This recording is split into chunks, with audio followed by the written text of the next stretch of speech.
Assalamualaikum warahmatullahi wabarakatuh. Anak-anak, jumpa lagi dengan saya Bu Yulis di pelajaran IPA kelas 8. Semoga kalian dalam kondisi sehat ya. Jangan lupa ucapkan basmalah terlebih dahulu agar pelajaran pada hari ini bisa berjalan dengan lancar. Kali ini kita akan belajar tentang struktur dan fungsi jaringan tumbuhan. Anak-anak, macam-macam jaringan pada tumbuhan ada 5. Yang pertama adalah jaringan meristem, yang kedua jaringan pelindung, yang ketiga jaringan pengangkut, yang keempat jaringan penyokong, dan yang kelima jaringan dasar. Nanti akan kita pelajari satu persatu. Kalian perhatikan ya. Jaringan pelindung atau epidermis berfungsi untuk yang pertama melindungi permukaan tumbuhan, yang kedua mengurangi penguapan dengan membentuk lapisan lilin. Anak-anak, jaringan yang berikutnya adalah jaringan pengangkut. Jaringan pengangkut terdapat pada akar, batang, dan daun. Jaringan pengangkut berfungsi mengangkut zat-zat yang ada pada tumbuhan. Jaringan pengangkut terbagi menjadi 2, yaitu jaringan floem dan jaringan xilem. Floem berfungsi untuk mengangkut hasil fotosintesis dari daun ke seluruh tubuh tumbuhan, sedangkan xilem berfungsi mengangkut air dan garam-garam mineral dari akar ke daun. Jaringan yang berikutnya adalah jaringan penyokong. Jaringan penyokong terdiri dari jaringan kolenkim dan sklerenkim yang berfungsi menguatkan tumbuhan. Kalian lihat gambarnya ini ya. Ini adalah gambar jaringan penyokong. Jaringan yang selanjutnya, jaringan meristem. Jaringan meristem adalah jaringan muda yang selnya selalu membelah diri untuk membentuk struktur primer tumbuhan. Jaringan meristem biasanya terdapat di ujung akar dan ujung batang. Jaringan dasar. Jaringan ini disebut juga jaringan parenkim. Terdapat pada semua bagian tumbuhan dan terletak di antara jaringan. Jaringan dasar pada daun disebut sebagai jaringan mesofil yang terdiri dari 2 jaringan yaitu palisade dan spon. Pada jaringan palisade banyak terdapat kloroplas yang berfungsi dalam proses fotosintesis.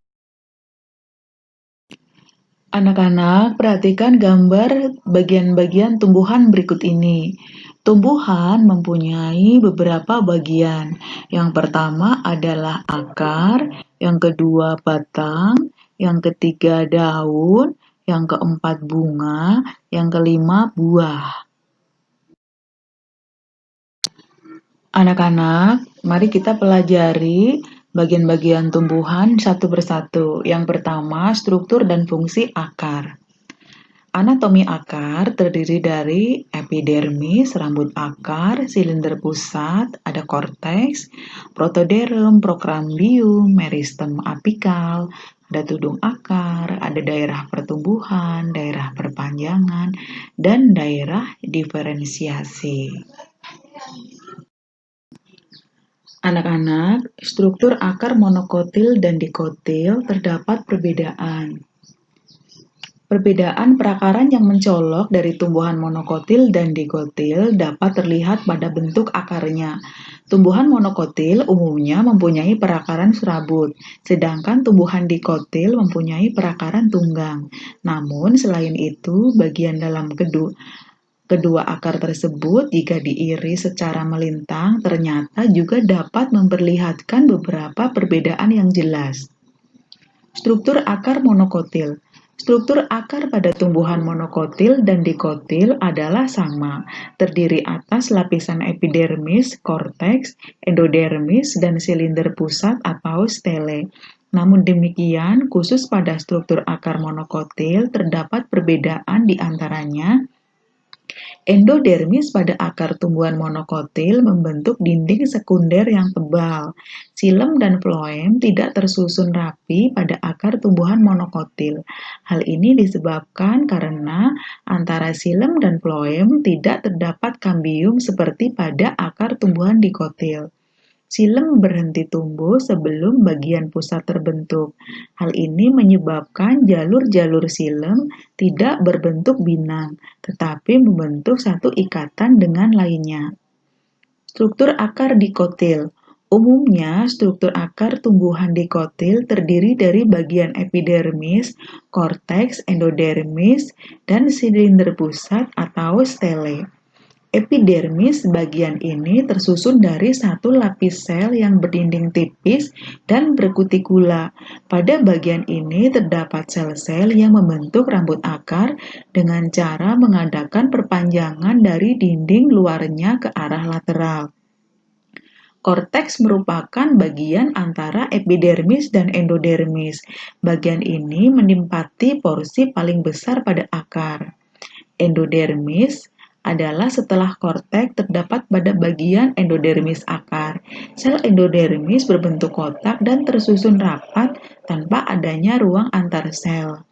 Silinder pusat atau stele, bagian ini terdapat di bagian dalam dan berdampingan dengan endodermis, serta tersusun dari lingkaran tepi dan jaringan pembuluh.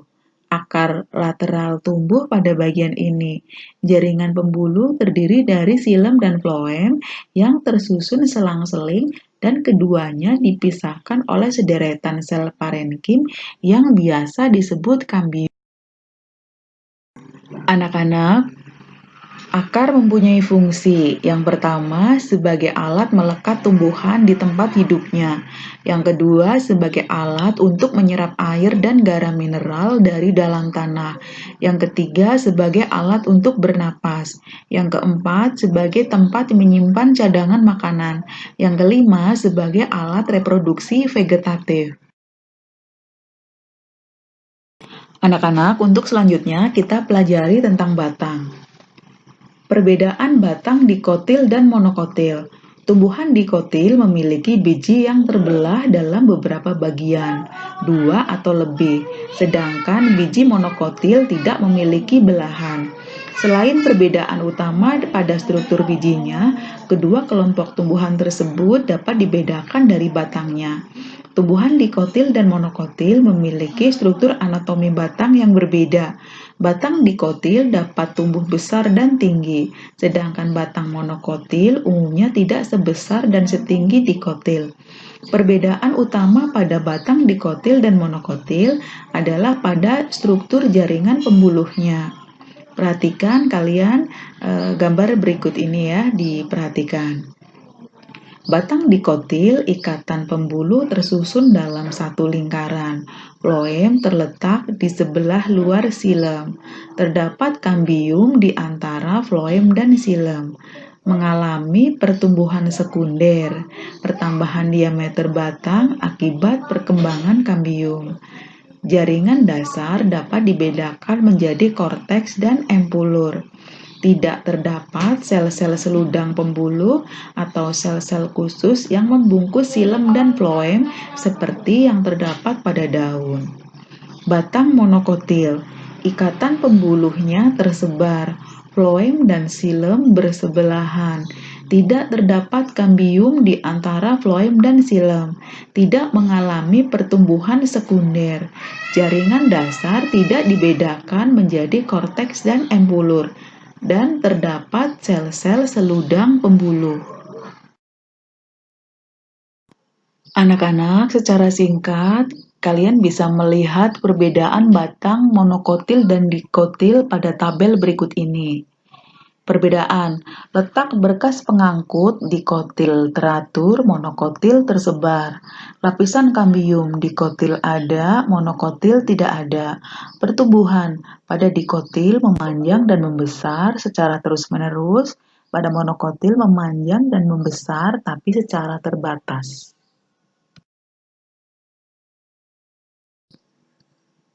Fungsi batang. Yang pertama, sebagai alat transportasi makanan dari akar ke daun dan hasil asimilasi dari daun ke seluruh tubuh tumbuhan.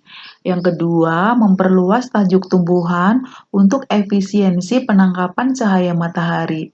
Yang ketiga, sebagai tempat tumbuhnya organ generatif. Yang keempat, tempat tumbuhnya daun, cabang, dan bunga. Fungsi batang yang kelima, pada tumbuhan tertentu sebagai tempat menyimpan cadangan makanan. Yang keenam, alat perkembangbiakan vegetatif. Anak-anak, tadi kita sudah belajar tentang akar dan batang. Sekarang kita pelajari tentang daun. Kalian perhatikan gambar daun berikut ini. Dari satu tangkai daun itu terdiri dari tulang daun, tulang rusuk daun, helai daun atau lamina, tepi daun, dan ujung daun. Apabila daun diiris kemudian dilihat dengan mikroskop, akan terlihat seperti gambar berikut ini. Ini adalah bagian dari anatomi daun. Yang pertama ada kutikula, epidermis atas, mesofil palisade, mesofil spons, epidermis bawah, stoma, sel penjaga, xilem dan floem. Xilem dan floem ini adalah berkas vaskuler.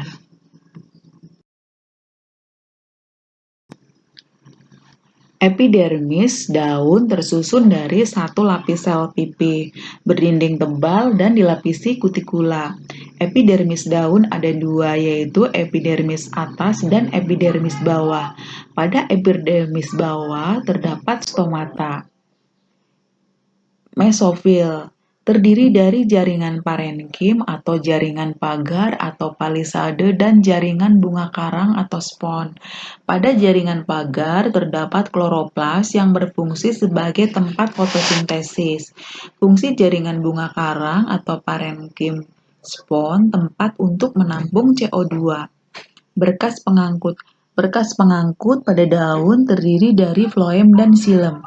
Jaringan tambahan meliputi saluran getah sel-sel kristal dan kelenjar.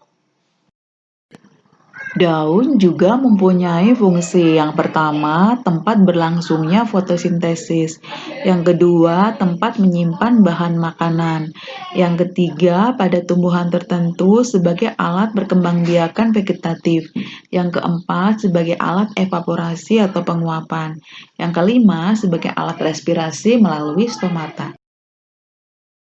Anak-anak, tadi kita sudah belajar tentang akar, batang, dan daun. Sekarang kita belajar tentang proses pengangkutan air pada tumbuhan. Proses pengangkutan air dan mineral dari dalam tanah oleh tumbuhan berawal dari air di dalam tanah diserap oleh rambut akar. Air dan mineral dari tanah memasuki tumbuhan melalui epidermis akar, melintasi korteks akar, dan masuk ke dalam stele. Dari stele, air dan mineral-mineral terlarut di dalam xilem. Pemasukan air ke dalam akar sebagai gerakan horizontal, maka bagian-bagian akar yang dilewatinya adalah bulu akar, sel-sel korteks, sel-sel endodermis, sel-sel perisikel, dan akhirnya air itu sampai pada pembuluh kayu atau xilem. Air tanah mempunyai kepekatan larutan yang lebih encer dibandingkan dengan cairan sel sehingga air tanah dapat masuk ke rambut akar. Air yang masuk ini mengakibatkan sel tumbuhan mengembang. Air didorong keluar dari satu sel ke sel berikutnya sampai ke pembuluh kayu. Selanjutnya, air diangkut oleh pembuluh kayu melalui batang sampai ke daun. Ada 3 faktor yang mempengaruhi proses pengangkutan air. Yang pertama, daya kapilaritas pembuluh angkut. Yang kedua, daya isap daun. Yang ketiga, daya tekan akar. Anak-anak, tadi kita sudah belajar tentang akar, batang, daun, kemudian proses pengangkutan air. Sekarang kita belajar tentang struktur dan fungsi bunga. Bagian-bagian bunga terdiri dari dua. Yang pertama perhiasan bunga dan yang kedua adalah alat kelamin bunga. Perhiasan bunga terdiri dari tangkai bunga atau pedikal, kelopak bunga atau kaliks, mahkota bunga atau corolla. Sedangkan alat kelamin bunga terdiri dari benang sari dan putik. Anak-anak, fungsi bunga secara umum adalah sebagai alat kelamin jantan dan betina. Tangkai bunga merupakan pendukung bagian bunga secara keseluruhan. Kelopak bunga merupakan pelindung kuncup bunga. Mahkota bunga merupakan pelindung putik, benang sari, dan menarik serangga. Benang sari adalah penghasil serbuk sari. Putik adalah tempat untuk penyerbukan. Anak-anak, secara umum buah berkembang dari bagian alat kelamin betina atau putik yang biasa disebut dengan bakal biji. Struktur buah yang lengkap terdiri dari epikarp, mesokarp, seed, dan endokarp. Buah dan biji juga mempunyai fungsi yang pertama sebagai sumber pangan, alat reproduksi, dan tempat cadangan makanan. Struktur biji dikotil terdiri dari kulit biji, yaitu bagian yang melapisi seluruh biji. Plumula adalah calon daun, epikotil terdapat di atas pangkal atau batang, hipokotil bagian pangkal atau batang, radikula terdapat pada ujung atau pangkal calon akar, kotiledon adalah cadangan makanan. Struktur biji monokotil terdiri dari koleoptil adalah bagian yang melindungi plumula. Plumula adalah calon daun, radikula adalah bagian ujung atau pangkal atau calon akar, koleoriza adalah bagian yang melindungi radikula, skutelum adalah alat penyerap cadangan makanan, dan endosperma adalah cadangan makanan.